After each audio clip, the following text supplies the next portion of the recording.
Welcome in the class. I am Babaljit Kaur. ਅੱਜ ਆਪਣੇ next topic ਜਿਹੜੇ ਰਹਿੰਦੇ ਸੀ ਚੈਪਟਰ 3 ਦੇ ਗੌਸ ਥਿਊਰਮ, ਉਹ ਆਪਾਂ ਅੱਜ ਕੰਪਲੀਟ ਕਰਾਂਗੇ।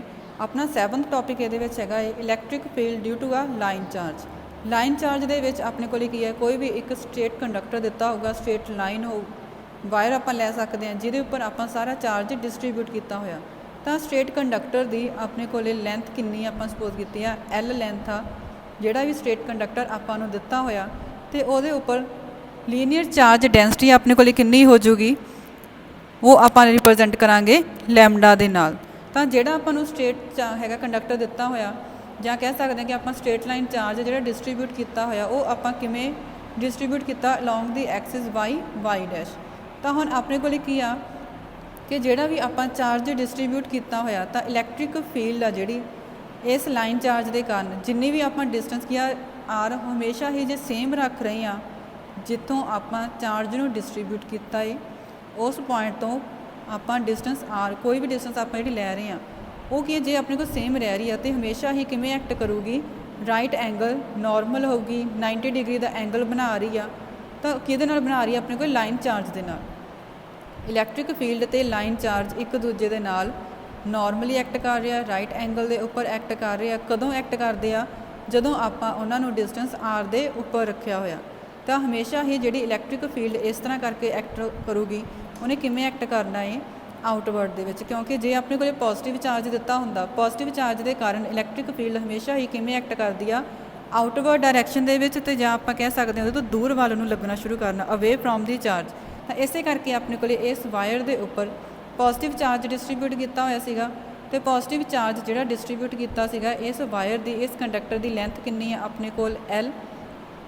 ਤਾਂ ਹੁਣ ਆਪਾਂ ਕੀ ਸਪੋਜ਼ ਕਰਦੇ ਹਾਂ ਕਿ ਪੋਜ਼ੀਟਿਵ ਚਾਰਜ ਦੇ ਕਾਰਨ ਜਾਂ ਪੋਜ਼ੀਟਿਵ ਚਾਰਜ ਨੂੰ ਆਪਾਂ ਸਪੋਜ਼ ਕੀਤਾ ਹੈ ਡਿਸਟੈਂਸ ਆਰ ਦੇ ਉੱਪਰ, ਤਾਂ ਪੋਜ਼ੀਟਿਵ ਚਾਰਜ ਦੇ ਕਾਰਨ ਜਿਹੜੀ ਇਲੈਕਟ੍ਰਿਕ ਫੀਲਡ ਪ੍ਰੋਡਿਊਸ ਹੋ ਰਹੀ ਆ, ਉਹਨੇ ਕਿਵੇਂ ਐਕਟ ਕੀਤਾ ਆਊਟਵਰਡ ਡਾਇਰੈਕਸ਼ਨ 'ਚ ਅਵੇ ਫਰੋਮ ਦੀ ਚਾਰਜ। ਤਾਂ ਹੀ ਆਪਾਂ ਨੂੰ ਕਿਵੇਂ ਰਿਪਰੈਜ਼ੈਂਟ ਕੀਤਾ ਉੱਥੋਂ ਆਊਟਵਰਡ ਡਾਇਰੈਕਸ਼ਨ ਏ ਦੇ ਨਾਲ।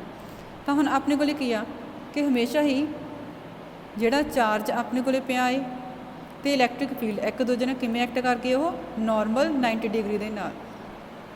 ਹੁਣ ਆਪਣੇ ਕੋਲ ਕੀ ਜੇ ਇਲੈਕਟ੍ਰਿਕ ਫੀਲਡ ਆਪਾਂ ਫਾਈਂਡ ਕਰਨਾ ਚਾਹੁੰਦੇ ਹਾਂ ਇਸ ਲਾਈਨ ਚਾਰਜ ਦੇ ਕਾਰਨ, ਤਾਂ ਆਪਾਂ ਕੋਈ ਵੀ ਸਰਫੇਸ ਐਲੀਮੈਂਟਰੀ ਪੋਰਸ਼ਨ ਲੈ ਰਹੇ ਹਾਂ ds ਸਰਫੇਸ ਦੇ ਉੱਪਰ ਪਹਿਲਾਂ ਆਪਾਂ ਇਲੈਕਟ੍ਰਿਕ ਫੀਲਡ ਦੀ ਵੈਲਿਊ ਫਾਈਂਡ ਕਰਾਂਗੇ ਜਿਹੜੀ ਇਸ ਚਾਰਜ ਦੇ ਕਾਰਨ ਉੱਥੇ ਆ ਰਹੀ ਆ। ਤਾਂ ਹੁਣ ਐਲੀਮੈਂਟਰੀ ਪੋਰਸ਼ਨ ਆਪਾਂ ds ਲੈ ਲਿਆ, ਉਹ ਕਿਹੜੇ ਪੁਆਇੰਟ ਦੇ ਉੱਪਰ ਆ ਰਿਹਾ ਆਪਣੇ ਕੋਲ P ਦੇ ਉੱਪਰ, ਅਤੇ ਲੀਨੀਅਰ ਚਾਰਜ ਡੈਂਸਿਟੀ ਆਪਣੇ ਕੋਲ ਕਿੰਨੀ ਆ ਇਸ ਕੰਡਕਟਰ ਦੇ ਲਈ ਲੈਮਡਾ। ਤਾਂ ਹੁਣ ਆਪਣੇ ਕੋਲ ਕੀ ਆ, ਜੇ ਆਪਾਂ ਇਲੈਕਟ੍ਰਿਕ ਫੀਲਡ ਫਾਈਂਡ ਕਰਨੀ ਚਾਹੁੰਦੇ ਹਾਂ ਤਾਂ ਆਪਾਂ ਨੇ ਕੀ ਗੌਸੀਅਨ ਸਰਫੇਸ ਡਰਾ ਕਰਨਾ ਪਊਗਾ। ਗੌਸੀਅਨ ਸਰਫੇਸ ਆਪਣੇ ਕੋਲ ਕੀ ਸੀਗਾ ਕਿ ਜਿਹਦੇ ਉੱਪਰ ਇੱਦਾਂ ਦਾ ਸਰਫੇਸ ਜਿਹਦੇ ਵਿੱਚ ਹਰੇਕ ਪੁਆਇੰਟ ਦੇ ਉੱਪਰ ਇਲੈਕਟ੍ਰਿਕ ਫੀਲਡ ਇੰਟੈਂਸਿਟੀ ਦੀ ਵੈਲਿਊ ਕੀ ਆ ਸੇਮ ਰਹਿੰਦੀ ਸੀਗੀ, ਅਤੇ ਇਲੈਕਟ੍ਰਿਕ ਫਲਕਸ ਹਮੇਸ਼ਾ ਹੀ ਕਿਵੇਂ ਐਕਟ ਕਰਦੀ ਸੀਗੀ ਨੋਰਮਲ ਟੂ ਦੀ ਸਰਫੇਸ। ਉਹ ਵਾਲਾ ਆਪਣੇ ਕੋਲ ਕੀ ਸੀਗਾ ਗੌਸੀਅਨ ਸਰਫੇਸ। ਤਾਂ ਇਸ ਸਟ੍ਰੇਟ ਵਾਇਰ ਦੇ ਲਈ, ਸਟ੍ਰੇਟ ਕੰਡਕਟਰ ਦੇ ਲਈ ਆਪਾਂ ਜਿਹੜਾ ਗੌਸੀਅਨ ਸਰਫੇਸ ਡਰਾ ਕਰਦੇ ਹਾਂ ਉਹ ਆਪਣੇ ਕੋਲ ਕਿਵੇਂ ਆ ਜਾਊਗਾ ਸਿਲੰਡਰ ਦੀ ਫਾਰਮ ਦੇ ਵਿੱਚ। ਅਤੇ ਜਿਹੜਾ ਸਿਲੰਡਰ ਆਪਾਂ ਡਰਾ ਕਰ ਰਹੇ ਹਾਂ ਉਹਦਾ ਰੇਡੀਅਸ ਫਿਰ ਆਪਣੇ ਕੋਲ ਕਿੰਨਾ ਹੈ ਆਰ, ਕਿ ਆਪਾਂ ਇਸ ਗੌਸੀਅਨ ਸਰਫੇਸ ਦੇ ਲਈ ਜਿਹੜਾ ਆਪਾਂ ਸਿਲੰਡਰੀਕਲ ਫਾਰਮ ਦੇ ਵਿੱਚ ਲਿਆ ਹੈ ਆਰ ਦੀ ਵੈਲਿਊ ਕੀ ਸੇਮ ਰਹਿ ਰਹੀ ਹੈ, ਤਾਂ ਹੀ ਆਪਣੇ ਕੋਲ ਇਲੈਕਟ੍ਰਿਕ ਫੀਲਡ ਦੀ ਵੈਲਿਊ ਵੀ ਸੇਮ ਆਊਗੀ ਜਿਹੜੇ ਮਰਜ਼ੀ ਪੁਆਇੰਟ ਦੇ ਉੱਪਰ ਆਪਾਂ ਉਹਨੂੰ ਫਾਈਂਡ ਕਰ ਲਈਏ। ਤਾਂ ਹੁਣ ਨੈਕਸਟ ਆਪਣੇ ਕੋਲ ਕੀ ਆ ਕਿ ਜਿਹੜੀ ਇਲੈਕਟ੍ਰਿਕ ਫਲਕਸ ਆ, ਤਾਂ ਉਹ ਆਪਣੇ ਕੋਲ ਕੀ ਹੈ ਜਿਹੜਾ ਗੌਸੀਅਨ ਸਰਫੇਸ ਨੂੰ ਕ੍ਰਾਸ ਕਰੂਗੀ, ਸਿਰਫ ਓਨੀ ਹੀ ਵੈਲਿਊ ਆਪਣੇ ਕੋਲ ਆ ਰਹੀ ਹੈ। ਤਾਂ ਹੁਣ ਆਪਣੇ ਕੋਲ ਇਹਦੇ ਵਿੱਚ ਕੀ ਆ ਰਿਹਾ ਹੈ ਕਿ ਜਿੰਨਾ ਗੌਸੀਅਨ ਸਰਫੇਸ ਨੇ ਚਾਰਜ ਆਪਣੇ ਅੰਦਰ ਇਨਕਲੋਜ਼ ਕੀਤਾ ਹੋਊਗਾ ਉਨੀ ਹੀ ਆਪਣੇ ਕੋਲ ਇਲੈਕਟ੍ਰਿਕ ਫਲਕਸ ਦੀ ਵੈਲਿਊ। ਅਤੇ ਜਿਹੜੇ ਆਪਣੇ ਕੋਲ ਇਲੈਕਟ੍ਰਿਕ ਲਾਈਨਸ ਆਫ ਫੋਰਸ ਨੇ ਉਹ ਐਂਡ ਫੇਸਿਸ ਜਿਹੜਾ ਆਪਣੇ ਕੋਲ ਇੱਥੇ ਐਂਡ ਆ ਰਿਹਾ ਹੈ ਸਿਲੰਡਰ ਦਾ, ਉਹਨਾਂ ਦੇ ਕੀ ਆ ਪੈਰਲਲ ਨੇ, ਪੈਰਲਲ ਦੇ ਵਿੱਚ ਐਕਟ ਕਰਦੇ, ਮਤਲਬ ਜਿਹੜਾ ਆਪਣੇ ਕੋਲ ਸਾਰਾ ਸਰਕੂਲਰ ਕੈਪ ਸੀਗੀਆਂ ਆਹ ਵਾਲੀ, ਇਹੀ ਇਹਨਾਂ ਦੇ ਐਂਡ ਫੇਸ ਹੋ ਗਏ ਆਪਣੇ ਕੋਲ। ਤਾਂ ਇਲੈਕਟ੍ਰਿਕ ਲਾਈਨ ਫੋਰਸ ਕੀ ਕਰਨਗੀਆਂ ਇਹਨਾਂ ਦੇ ਪੈਰਲਲ ਦੇ ਵਿੱਚ ਐਕਟ ਕਰਨਗੀਆਂ, ਤਾਂ ਹੀ ਆਪਣੇ ਕੋਲ ਕੋਈ ਵੀ ਕੰਪੋਨੈਂਟ ਇੱਦਾਂ ਦਾ ਨਹੀਂ ਆਊਗਾ ਜਿਹੜਾ ਇਹਨਾਂ ਦੇ ਨੋਰਮਲ ਲੱਗ ਰਿਹਾ ਹੋਊਗਾ ਜਾਂ 90 ਡਿਗਰੀ ਦੇ ਐਂਗਲ ਐਕਟ ਕਰ ਰਿਹਾ ਹੋਊਗਾ। ਆਪਣੇ ਕੋਲ ਸਿਰਫ ਕਿਹੜਾ ਕੰਪੋਨੈਂਟ ਆ ਜਾਊਗਾ ਜਿਹੜਾ ਇਹਨਾਂ ਦੇ ਪੈਰਲਲ ਦੇ ਵਿੱਚ ਐਕਟ ਕਰ ਰਿਹਾ ਸੀ। ਤਾਂ ਇਲੈਕਟ੍ਰਿਕ ਫਲਕਸ ਜਿਹੜੀ ਵੀ ਕਰਵਡ ਸਰਫੇਸ ਨੂੰ ਕ੍ਰਾਸ ਕਰਕੇ ਜਾਊਗੀ ਉੱਥੇ ਆਪਣੇ ਕੋਲ ਕੀ ਆ ਇਲੈਕਟ੍ਰਿਕ ਫੀਲਡ ਨੇ ਕਿਵੇਂ ਲੱਗਣਾ ਹੈ ਕਰਵਡ ਸਰਫੇਸ ਦੇ ਨੋਰਮਲ ਹੋਊਗੀ, 90 ਡਿਗਰੀ ਦੇ ਐਂਗਲ ਦੇ ਨਾਲ ਹੋਊਗੀ। ਤਾਂ ਇਸੇ ਕਰਕੇ ਹੁਣ ਆਪਾਂ ਕੀ ਸਪੋਜ਼ ਕਰਦੇ ਹਾਂ ਕਿ P ਪੁਆਇੰਟ ਆਪਾਂ ਜਿਹੜਾ ਲਿਆ ਹੈ ਜਿੱਥੇ ਆਪਾਂ ਇਲੈਕਟ੍ਰਿਕ ਫੀਲਡ ਦੀ ਵੈਲਿਊ ਫਾਈਂਡ ਕਰਨੀ ਹੈ ਐਲੀਮੈਂਟਰੀ ਪੋਰਸ਼ਨ ds ਦੇ ਲਈ, ਉੱਥੇ ਆਪਣੇ ਕੋਲੇ ਫਾਈ ਦੀ ਵੈਲਿਊ, ਫਾਈ ਆਪਣੇ ਕੋਲੇ ਫਿਰ ਕਿੰਨਾ ਹੋ ਜਾਊਗਾ, ਇਲੈਕਟ੍ਰਿਕ ਫੀਲਡ ਕਿੰਨੀ ਸੀਗੀ E, ਟੋਟਲ ਏਰੀਆ ਆਪਣੇ ਕੋਲੇ ਕਰਵਡ ਸਰਫੇਸ ਦਾ ਕਿਉਂ ਆ ਰਿਹਾ ਹੈ ਆਪਣੇ ਕੋਲੇ, ਕਿਉਂਕਿ ਸਿਰਫ ਇਹਨਾਂ ਦੋਨੋਂ ਐਂਡਸ ਦੇ ਵਿੱਚੋਂ ਹੀ ਇਲੈਕਟ੍ਰਿਕ ਲਾਈਨਸ ਆਫ ਫੋਰਸ ਪਾਸ ਕਰ ਰਹੀਆਂ ਸੀਗੀਆਂ। ਤਾਂ ਕਰਵਡ ਸਰਫੇਸ ਦੇ ਲਈ ਆਪਣੇ ਕੋਲੇ ਏਰੀਆ ਦੀ ਵੈਲਿਊ ਕਿੰਨੀ ਹੋ ਜਾਊਗੀ, 2 ਪਾਈ RL, R ਆਪਣੇ ਕੋਲੇ ਕੀ ਸੀਗਾ ਰੇਡੀਅਸ, L ਆਪਣੇ ਕੋਲੇ ਕੀ ਹੋ ਗਈ ਉਹਦੀ ਲੈਂਥ, ਤਾਂ ਫਾਈ ਕਿਹਦੇ ਇਕੁਅਲ ਹੋ ਜਾਊਗਾ E into 2 pi R into L। But ਆਪਣੇ ਕੋਲੇ ਕੀ ਸੀਗਾ ਗੌਸੀਅਨ ਸਰਫੇਸ ਨੇ, ਕਿ ਜੇ ਆਪਾਂ ਗੌਸੀਅਨ ਸਰਫੇਸ ਲੈ ਰਹੇ ਹਾਂ ਤਾਂ ਗੌਸ ਥਿਊਰਮ ਨੇ ਆਪਾਂ ਨੂੰ ਕੀ ਡਿਫਾਈਨ ਕੀਤਾ ਸੀਗਾ, ਗੌਸ ਥਿਊਰਮ ਦੇ ਲਈ ਜੇ ਕੋਈ ਵੀ ਕਲੋਜ਼ਡ ਸਰਫੇਸ ਆਪਣੇ ਕੋਲ ਦਿੱਤਾ ਹੋਇਆ ਤਾਂ ਇਲੈਕਟ੍ਰਿਕ ਫਲਕਸ ਕਿਹਦੇ ਇਕੁਅਲ ਹੋ ਜਾਊਗੀ, 1/ε0 times the charge enclosed in that closed surface, ਕਿ ਜਿਹੜਾ ਕਲੋਜ਼ਡ ਸਰਫੇਸ ਆਪਾਂ ਨੂੰ ਦਿੱਤਾ ਹੋਇਆ ਏ ਉਹਦੇ ਅੰਦਰ ਕਿੰਨਾ ਚਾਰਜ ਉਹਨਾਂ ਨੇ ਇਨਕਲੋਜ਼ ਕਰਕੇ ਰੱਖਿਆ ਹੋਇਆ, ਆਪਣੇ ਅੰਦਰ ਰੱਖਿਆ ਸਮਾ ਕੇ ਰੱਖਿਆ ਹੋਇਆ, ਤਾਂ ਉਹ ਚਾਰਜ ਆਪਣੇ ਕੋਲ ਕਿੰਨਾ ਸੀਗਾ Q। ਤਾਂ ਇਸੇ ਕਰਕੇ ਫਾਈ ਕਿਹਦੇ ਇਕੁਅਲ ਹੋ ਗਿਆ, Q/ε0। ਹੁਣ ਆਪਣੇ ਕੋਲ ਕੀ ਸੀਗਾ ਕਿ ਲੀਨੀਅਰ ਚਾਰਜ ਡੈਂਸਿਟੀ ਦੀ ਆਪਾਂ ਗੱਲ ਕਰਕੇ ਆਏ ਸੀਗੇ ਕਿ ਉਹਨੂੰ ਆਪਾਂ ਰਿਪਰੈਜ਼ੈਂਟ ਕਰਦੇ ਹਾਂ ਲੈਮਡਾ ਦੇ ਨਾਲ। ਤਾਂ ਹੁਣ ਚਾਰਜ ਡੈਂਸਿਟੀ ਆਪਣੇ ਕੋਲ ਕਿਹਦੇ ਇਕੁਅਲ, ਕਿ ਕਿੰਨਾ ਚਾਰਜ ਉਹਦੇ ਵਿੱਚ ਆਪਾਂ ਰੱਖਿਆ ਹੋਇਆ, ਪਲੇਸ ਕੀਤਾ ਹੋਇਆ, ਡਿਵਾਈਡਡ ਬਾਈ ਜਿੰਨੀ ਉਸ ਕੰਡਕਟਰ ਦੀ ਆਪਣੇ ਕੋਲੇ ਲੈਂਥ ਸੀ, ਕਿੰਨੇ ਸਰਫੇਸ ਦੇ ਉੱਪਰ ਕਹਿ ਰਹੇ ਆਪਾਂ ਡਿਸਟਰੀਬਿਊਟ ਕੀਤਾ ਹੋਇਆ ਚਾਰਜ, ਤਾਂ ਲੈਮਡਾ ਕਿਹਦੇ ਇਕੁਅਲ ਹੋ ਗਿਆ Q/L। ਵੈਸੇ ਜੇ ਆਪਾਂ ਦੇਖੀਏ ਕਿ ਡੈਂਸਿਟੀ ਕਿਹਦੇ ਇਕੁਅਲ ਹੁੰਦੀ ਆ, mass per unit volume, density is equal to mass per unit volume, ਕਿ ਆਪਾਂ ਕਿੰਨਾ ਮਾਸ ਰੱਖਿਆ, ਕਿੰਨੀ ਜਗ੍ਹਾ ਦੇ ਉੱਪਰ ਰੱਖਿਆ ਹੋਇਆ। ਹੁਣ ਆਪਣੇ ਕੋਲੇ ਕੀ ਇੱਕ ਸਟ੍ਰੇਟ ਕੰਡਕਟਰ ਦਿੱਤਾ ਹੋਇਆ ਸੀ, ਆਪਾਂ ਚਾਰਜ ਡਿਸਟਰੀਬਿਊਟ ਕੀਤਾ ਸੀਗਾ Q, ਕਿੰਨਾ ਸਰਫੇਸ ਸੀਗਾ ਆਪਣੇ ਕੋਲੇ ਜਾਂ ਕਿੰਨੀ ਲੈਂਥ ਸੀਗੀ ਜਿਹੜੇ ਉੱਪਰ ਆਪਾਂ ਚਾਰਜ ਡਿਸਟਰੀਬਿਊਟ ਕੀਤਾ ਸੀਗਾ ਉਹ ਹੈਗਾ ਆਪਣੇ ਕੋਲੇ L। ਤਾਂ ਇੱਥੋਂ Q ਦੀ ਵੈਲਿਊ ਕਿੰਨੀ ਹੋ ਜਾਊਗੀ, ਕ੍ਰਾਸ ਮਲਟੀਪਲਾਈ ਕਰਕੇ Q is equal to lambda into L। ਤਾਂ Q ਦੀ ਵੈਲਿਊ ਆਪਾਂ ਇੱਥੇ ਪੁੱਟ ਕਰਤੀ, ਫਾਈ ਕਿਹਦੇ ਇਕੁਅਲ ਹੋ ਗਿਆ ਲੈਮਡਾ ਇੰਟੂ L/ε0। ਇੱਥੇ ਵੀ ਆਪਣੇ ਕੋਲੇ ਫਾਈ ਦੀ ਵੈਲਿਊ ਆ ਰਹੀ ਹੈ ਅਤੇ ਪਿਛਲੇ ਵਿੱਚ ਵੀ ਆਪਣੇ ਕੋਲੇ ਫਾਈ ਦੀ ਵੈਲਿਊ ਸੀ, ਦੋਨੋਂ ਸਾਈਡ ਆਪਣੇ ਕੋਲੇ ਕੀ ਆ ਫਾਈ ਨੂੰ ਹੀ ਰਿਪਰੈਜ਼ੈਂਟ ਕਰ ਰਹੇ ਆ, ਤਾਂ ਆਪਾਂ ਇਹਨਾਂ ਨੂੰ ਇਕੁਏਟ ਕਰ ਦੇਵਾਂਗੇ। ਜਾਂ ਤੁਸੀਂ ਲਿਖ ਸਕਦੇ ਹੋ ਕਿ ਲੈਫਟ ਹੈਂਡ ਸਾਈਡ ਇਕੁਅਲ ਆ ਤਾਂ ਰਾਈਟ ਹੈਂਡ ਸਾਈਡ ਵੀ ਕੀ ਹੋ ਜਾਊਗੀ ਇਕੁਅਲ, ਤਾਂ ਇਕੁਏਸ਼ਨ ਕੀ ਬਣ ਜੂਗੀ on equating, E into 2 pi RL ਕਿਹਦੇ ਇਕੁਅਲ ਹੋ ਗਿਆ ਲੈਮਡਾ L/ε0। ਤਾਂ ਇੱਥੋਂ E ਦੀ ਵੈਲਿਊ ਕਿੰਨੀ ਆ ਗਈ 1/2 pi ε0 lambda L/R into L, L ਨਾਲ L ਕੱਟ ਹੋ ਜਾਊਗਾ ਤਾਂ ਕੀ ਰਹਿ ਜਾਊਗਾ ਲੈਮਡਾ/R, ਉਹੀ ਆਪਣੇ ਕੋਲ ਇੱਥੇ ਲੈਮਡਾ/R ਆ ਰਿਹਾ। ਹੁਣ ਇਹਦੇ ਵਿੱਚ ਕੀ ਹੈ ਕਿ ਇਲੈਕਟ੍ਰਿਕ ਫੀਲਡ R ਦੇ ਨਾਲ ਵੇਰੀ ਕਰ ਰਿਹਾ ਹੈ ਆਪਣੇ ਕੋਲ, ਮਤਲਬ ਜਿਹੜੀ ਕਿਹੜੇ ਪੁਆਇੰਟ ਦੇ ਉੱਪਰ ਆਪਣੇ ਕੋਲ ਆਬਜ਼ਰਵੇਸ਼ਨ ਪੁਆਇੰਟ ਆ ਰਿਹਾ ਸੀ, ਤਾਂ ਰਿਲੇਸ਼ਨ ਕੀ ਬਣ ਰਿਹਾ ਹੈ, ਇਹ ਇਨਵਰਸਲੀ ਡਿਪੈਂਡ ਕਰਦਾ ਹੈ 1/R। ਹੁਣ ਨੈਕਸਟ ਟੌਪਿਕ ਆਪਣੇ ਕੋਲ ਹੈਗਾ ਹੈ electric field due to an infinite plane sheet of charge, ਕਿ ਕੋਈ ਵੀ ਪਲੇਨ ਸ਼ੀਟ ਦਿੱਤੀ ਹੋਈ ਆ ਜਿਹਦੇ ਉੱਪਰ ਆਪਾਂ ਚਾਰਜ ਪੋਜ਼ਿਟਿਵ ਚਾਰਜ Q ਨੂੰ ਡਿਸਟਰੀਬਿਊਟ ਕੀਤਾ ਹੋਇਆ। ਹੁਣ ਸਰਫੇਸ ਦਿੱਤਾ ਹੋਇਆ ਆਪਾਂ ਜਿਹਦੀ ਲੈਂਥ ਤੇ ਬ੍ਰੈਥ ਗਿਵਨ ਆ, ਨਾ ਆਪਾਂ ਕਹਿ ਸਕਦੇ ਕਿ ਲੈਂਥ ਤੇ ਬ੍ਰੈਥ ਹੋਵੇ ਤਾਂ ਆਪਾਂ ਕਹਿੰਦੇ ਕਿ ਆਪਣੇ ਕੋਲ ਕੋਈ ਵੀ ਇੱਕ ਸਰਫੇਸ ਦਿੱਤਾ ਹੋਇਆ, ਪਿਛਲੇ ਦੇ ਵਿੱਚ ਆਪਣੇ ਕੋਲ ਸਿਰਫ ਕੀ ਸੀਗੀ ਲੈਂਥ ਦਿੱਤੀ ਹੋਈ ਸੀਗੀ ਇੱਕ ਸਟ੍ਰੇਟ ਕੰਡਕਟਰ ਦੇ ਲਈ। ਤਾਂ ਹੁਣ ਇਹਦੇ ਵਿੱਚ ਆਪਣੇ ਕੋਲ ਸਰਫੇਸ ਚਾਰਜ ਡੈਂਸਿਟੀ ਆਊਗੀ ਸਿਗਮਾ। ਤਾਂ ਹੁਣ ਇਹਨਾਂ ਦੇ ਵਿੱਚ ਆਪਣੇ ਕੋਲ ਕੀ ਆ ਕਿ ਜਿੰਨੀਆਂ ਇਲੈਕਟ੍ਰਿਕ ਲਾਈਨਸ ਆਫ ਫੋਰਸ ਪਾਸ ਕਰਨਗੀਆਂ ਉੱਥੋਂ ਹੀ ਆਪਣੇ ਕੋਲ ਇਲੈਕਟ੍ਰਿਕ ਫਲਕਸ ਦੀ ਵੈਲਿਊ ਆਊਗੀ। ਹੁਣ ਪਲੇਨ ਸ਼ੀਟ ਦਿੱਤੀ ਹੋਈ ਸੀਗੀ ਆਪਣੇ ਕੋਲੇ, ਉਹਦੇ ਅੰਦਰ ਚਾਰਜ ਆ ਗਿਆ ਆਪਣੇ ਕੋਲੇ ਪੋਜ਼ਿਟਿਵ, ਜਿਹਨੂੰ ਆਪਾਂ Q ਲਿਖ ਸਕਦੇ ਹਾਂ। ਤਾਂ ਹੁਣ ਆਪਾਂ ਇਹਦੇ ਲਈ ਕਿਵੇਂ ਵੈਲਿਊ ਕੈਲਕੂਲੇਟ ਕਰਨੀ ਹੈ ਉਹ ਆਪਾਂ ਇਸ ਟੌਪਿਕ 'ਚ ਕਰਨਾ ਹੈ।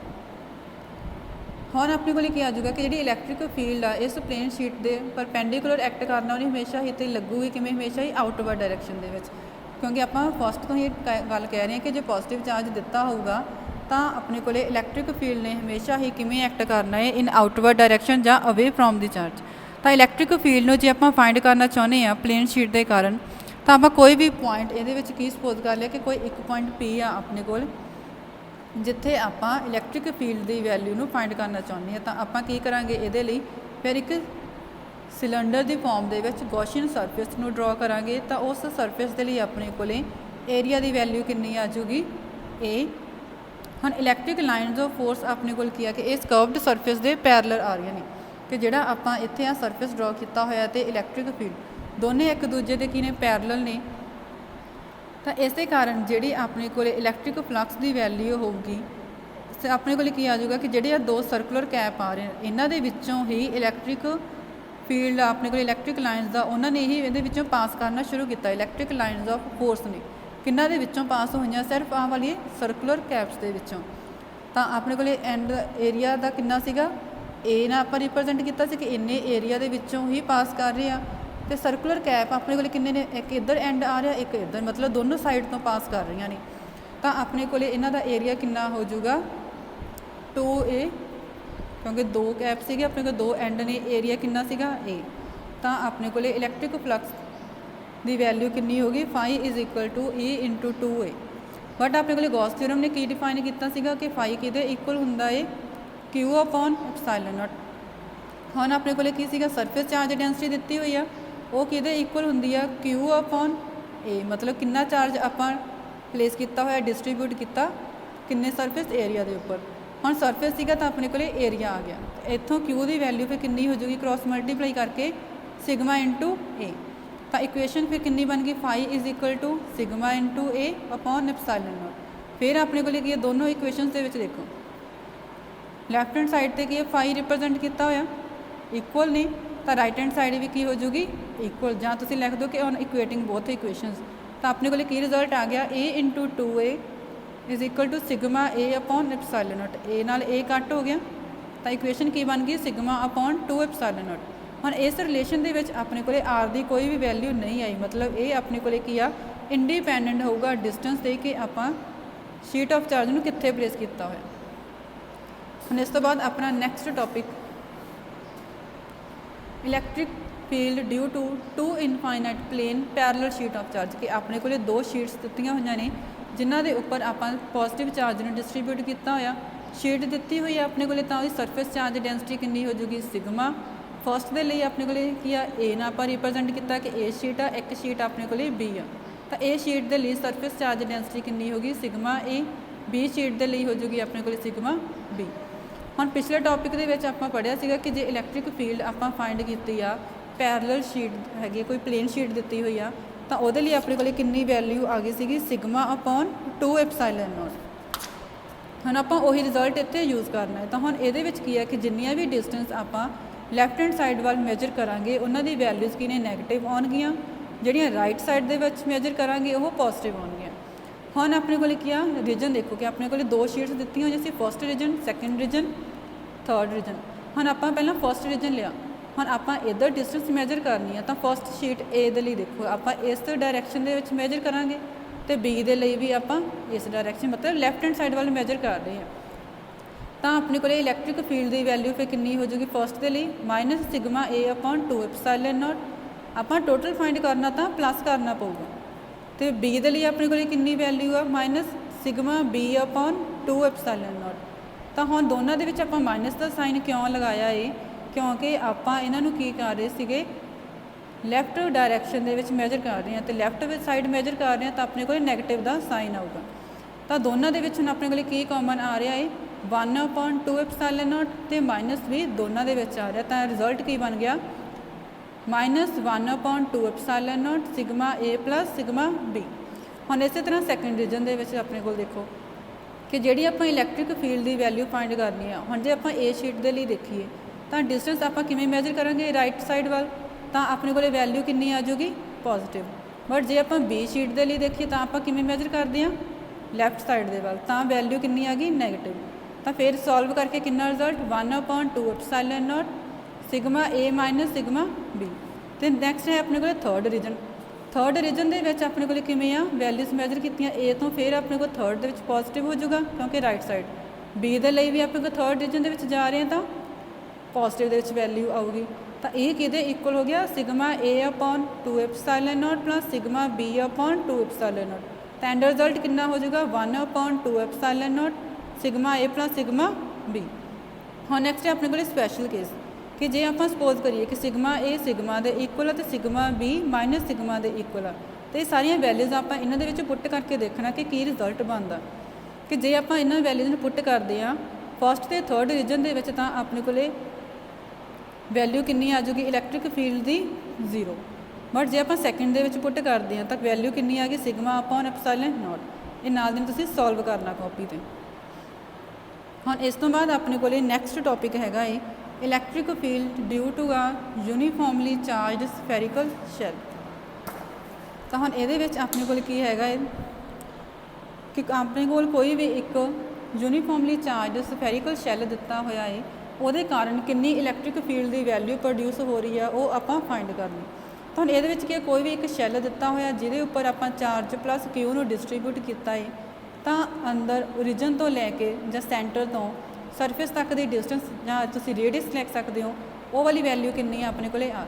ਤਾਂ ਹੁਣ ਇਹਦੇ ਵਿੱਚ ਸਭ ਤੋਂ ਪਹਿਲਾਂ ਆਪਾਂ ਸਪੋਜ਼ ਕਰਾਂਗੇ ਕਿ ਜਿੱਥੇ ਆਪਾਂ ਇਲੈਕਟ੍ਰਿਕ ਫੀਲਡ ਦੀ ਵੈਲਿਊ ਫਾਈਂਡ ਕਰਨੀ ਆ ਉਹ ਕੋਈ ਵੀ ਆਪਣੇ ਕੋਲੇ ਕੀ ਆ ਪੁਆਇੰਟ P ਆ, ਤੇ ਉਹ ਪੁਆਇੰਟ P ਕਿੱਥੇ ਲਾਈ ਕਰ ਰਿਹਾ ਹੈ ਇਸ ਸਫੈਰੀਕਲ ਸ਼ੈੱਲ ਦੇ ਲਈ ਜਿਹੜਾ ਆਪਾਂ ਗੌਸੀਅਨ ਸਰਫੇਸ ਡਰਾ ਕੀਤਾ ਸੀਗਾ, ਤੇ ਉਹ ਗੌਸੀਅਨ ਸਰਫੇਸ ਵੀ ਆਪਣੇ ਕੋਲੇ ਕਿਹਦੀ ਫਾਰਮ ਦੇ ਵਿੱਚ ਆ ਰਿਹਾ, ਇੱਕ ਸਫੀਅਰ ਦੀ ਸ਼ੇਪ ਦੇ ਵਿੱਚ ਆ ਰਿਹਾ। ਹੁਣ ਆਪਣੇ ਕੋਲੇ ਕੀ ਆ ਕਿ P ਪੁਆਇੰਟ ਆਪਾਂ ਇੱਥੇ ਕੋਈ ਵੀ ਲੈ ਰਹੇ ਆ ਜਿਹੜਾ ਸਫੈਰੀਕਲ ਸ਼ੈੱਲ ਤੋਂ ਬਾਹਰ ਲਾਈ ਕਰਦਾ ਸੀ। ਹੁਣ ਐਲੀਮੈਂਟਰੀ ਪੋਰਸ਼ਨ ਲਿਆ ਤਾਂ ਸਰਫੇਸ ਕਿੰਨਾ ਹੋ ਜਾਊਗਾ DS।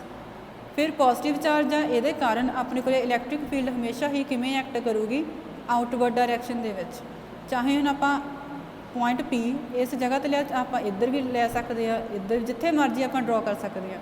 ਤਾਂ ਹਰੇਕ ਪੁਆਇੰਟ ਦੇ ਲਈ ਆਪਣੇ ਕੋਲੇ ਇਲੈਕਟ੍ਰਿਕ ਫੀਲਡ ਕਿਵੇਂ ਲੱਗ ਰਹੀ ਆ, ਆਊਟਵਰਡ ਡਾਇਰੈਕਸ਼ਨ ਦੇ ਵਿੱਚ ਲੱਗ ਰਹੀ ਆ। ਤੇ DS ਆਪਣੇ ਕੋਲੇ ਕੀ ਸੀਗਾ, ਐਲੀਮੈਂਟਰੀ ਪੋਰਸ਼ਨ ਸੀਗਾ। ਤਾਂ ਹੁਣ ਇਹਨਾਂ ਦੇ ਲਈ ਦੇਖੋ ਆਪਾਂ ਕਿਵੇਂ ਵੈਲਿਊ ਨੂੰ ਕੈਲਕੂਲੇਟ ਕਰਾਂਗੇ। ਤਾਂ ਹੁਣ ਆਪਣੇ ਕੋਲੇ ਫਸਟ ਕੀ ਆ ਕਿ ਇਹ ਆਪਣੇ ਕੋਲੇ ਇਲੈਕਟ੍ਰਿਕ ਫੀਲਡ ਸੀਗੀ P ਪੁਆਇੰਟ ਦੇ ਉੱਪਰ। ਤਾਂ ਜਿਹੜੀ ਇਲੈਕਟ੍ਰਿਕ ਫੀਲਡ ਲੱਗ ਰਹੀ ਹੈ ਕਿਸੇ ਵੀ ਚਾਰਜ ਸਫੈਰੀਕਲ ਸ਼ੈੱਲ ਦੇ ਕਾਰਨ ਉਹ ਹਮੇਸ਼ਾ ਹੀ ਆਪਣੇ ਕੋਲੇ ਕਿਵੇਂ ਆਊਗੀ, ਸਫੈਰੀਕਲੀ ਸਿਮੈਟ੍ਰਿਕ ਆਊਗੀ। ਤਾਂ ਸਰਫੇਸ ਦੇ ਉੱਪਰ ਆਪਾਂ ਕੋਈ ਵੀ ਪੁਆਇੰਟ ਲੈ ਲਈਏ, ਹਰੇਕ ਪੁਆਇੰਟ ਦੇ ਉੱਪਰ ਜਿਹੜੀ ਇਲੈਕਟ੍ਰਿਕ ਫੀਲਡ ਆਊਗੀ ਉਹਦਾ ਮੈਗਨੀਟਿਊਡ ਦੀ ਵੈਲਿਊ ਕੀ ਆ, ਸੇਮ ਹੋਊਗੀ। ਤੇ ਹਮੇਸ਼ਾ ਹੀ ਕਿਵੇਂ ਐਕਟ ਕਰਨਾ ਹੈ, ਸਰਫੇਸ ਦੇ ਨੋਰਮਲ ਐਕਟ ਕਰਨਾ। ਜੇ ਸਰਫੇਸ ਦੇ ਨੋਰਮਲ ਐਕਟ ਕਰ ਰਹੀ ਸੀ ਆਪਣੇ ਕੋਲ ਇੱਥੇ DS ਸੀ ਤੇ ਇਲੈਕਟ੍ਰਿਕ ਫੀਲਡ ਉਹਦੇ ਨੋਰਮਲ ਲੱਗ ਰਹੀ ਆ। ਤਾਂ ਹੁਣ ਆਪਣੇ ਕੋਲੇ ਕੀ ਆ ਇੱਥੇ ਜੇ ਆਪਾਂ ਇਸ ਪੁਆਇੰਟ ਦੇ ਉੱਪਰ ਦੇਖ ਰਹੇ ਹਾਂ ਕਿ ਇਲੈਕਟ੍ਰਿਕ ਫੀਲਡ ਤੇ DS ਸੇਮ ਡਾਇਰੈਕਸ਼ਨ ਦੇ ਵਿੱਚ ਐਕਟ ਕਰ ਰਹੇ ਆ।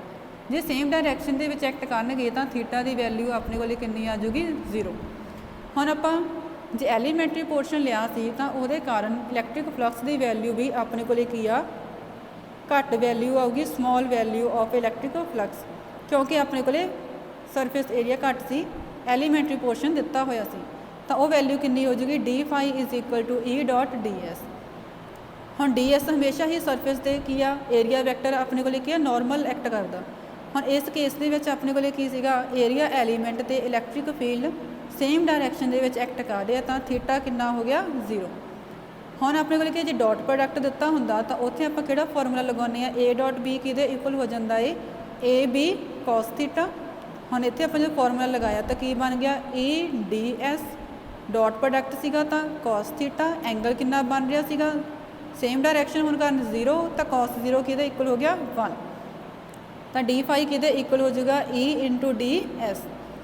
ਹੁਣ ਇਹ ਤਾਂ ਆਪਾਂ ਐਲੀਮੈਂਟਰੀ ਪੋਰਸ਼ਨ ਦੇ ਲਈ ਵੈਲਿਊ ਕੈਲਕੂਲੇਟ ਕੀਤੀ ਹੈ, ਬਟ ਜੇ ਆਪਾਂ ਟੋਟਲ ਸਰਫੇਸ ਦੇ ਲਈ ਕੈਲਕੂਲੇਟ ਕਰਨਾ ਚਾਹੁੰਦੇ ਆ ਤਾਂ ਆਪਾਂ ਇਸ ਇਕੁਏਸ਼ਨ ਨੂੰ ਕੀ ਕਰਾਂਗੇ ਇੰਟੀਗ੍ਰੇਟ। ਤਾਂ ਔਨ ਇੰਟੀਗ੍ਰੇਟਿੰਗ ਹੋਲ ਸਰਫੇਸ ਦੇ ਲਈ ਆਪਾਂ ਕਿਵੇਂ ਲਿਖਾਂਗੇ φ = EDS ਦੀ ਆਪਣੇ ਕੋਲੇ ਵੈਲਿਊ ਆ ਰਹੀ ਸੀਗੀ d∅ ਦੇ ਲਈ, ਤਾਂ ਇਹਨੂੰ ਇੰਟੀਗ੍ਰੇਟ ਕਰਨਾ ਆਪਾਂ ਹੋਲ ਸਰਫੇਸ ਦੇ ਲਈ, ਕਿਉਂਕਿ ਸਰਫੇਸ ਆਪਣੇ ਕੋਲੇ ਕਲੋਜ਼ਡ ਆ ਤਾਂ ਆਪਾਂ ਇੱਥੇ ਇਸੇ ਕਰਕੇ ਕਲੋਜ਼ ਸਰਫੇਸ ਦਾ ਸਾਈਨ ਵੀ ਪਾਉਣਾ ਹੈ। ਬਟ ਆਪਾਂ ਹੁਣ ਕਹਿ ਕੇ ਹਟੇ ਸੀਗੇ ਕਿ ਇਲੈਕਟ੍ਰਿਕ ਫੀਲਡ ਦੀ ਵੈਲਿਊ ਹਰੇਕ ਪੁਆਇੰਟ ਦੇ ਉੱਪਰ ਸੇਮ ਰਹਿ ਰਹੀ ਆ, ਐਲੀਮੈਂਟਰੀ ਪੋਰਸ਼ਨ ਆਪਾਂ ਜਿੱਥੇ ਮਰਜ਼ੀ ਡਰਾ ਕਰ ਲਈ। ਤਾਂ ਹੁਣ ਇਹ ਕੀ ਹੈ ਕੌਨਸਟੈਂਟ, ਤਾਂ ਇੰਟੀਗ੍ਰੇਸ਼ਨ ਦੇ ਵਿੱਚੋਂ ਬਾਹਰ ਆ ਜੂ।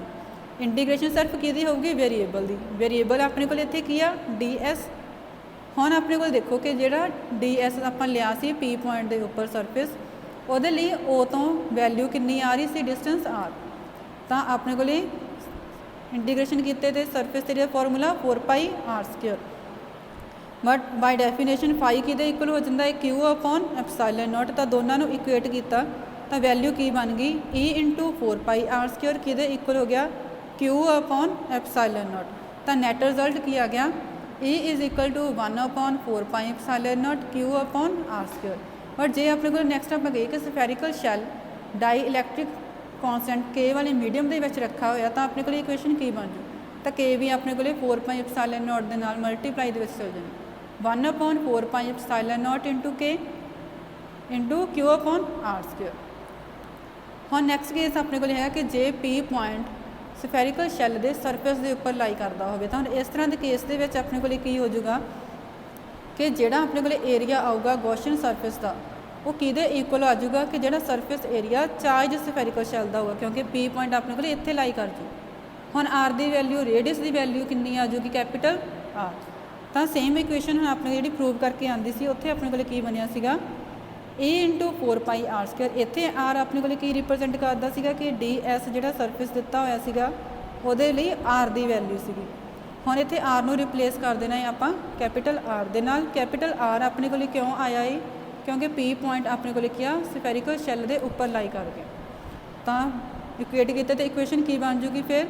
Q/ε0 ਆਪਣੇ ਕੋਲ ਬਾਈ ਡੈਫੀਨੇਸ਼ਨ a ਇੰਟੂ 4πr² ਆਪਣੇ ਕੋਲ ਕਿੱਥੋਂ ਆ ਜਾਊਗਾ ਜਿਹੜੀ ਵੈਲਿਊ ਆਪਾਂ ਕੈਲਕੂਲੇਟ ਕੀਤੀ ਆ। ਤਾਂ ਇਹ ਕਿਹਦੇ ਇਕੁਅਲ ਹੋ ਗਿਆ 1/4πε0 Q/r²। ਫਿਰ ਇਸੇ ਤਰ੍ਹਾਂ ਜੇ ਡਾਈਇਲੈਕਟ੍ਰਿਕ ਕੌਂਸਟੈਂਟ ਮੀਡੀਆ ਦੇ ਵਿੱਚ ਰੱਖਿਆ ਤਾਂ ਫਿਰ ਇਕੁਏਸ਼ਨ ਕੀ ਬਣ ਜੂਗੀ 1/4πε0 K ਇੰਟੂ Q/r²।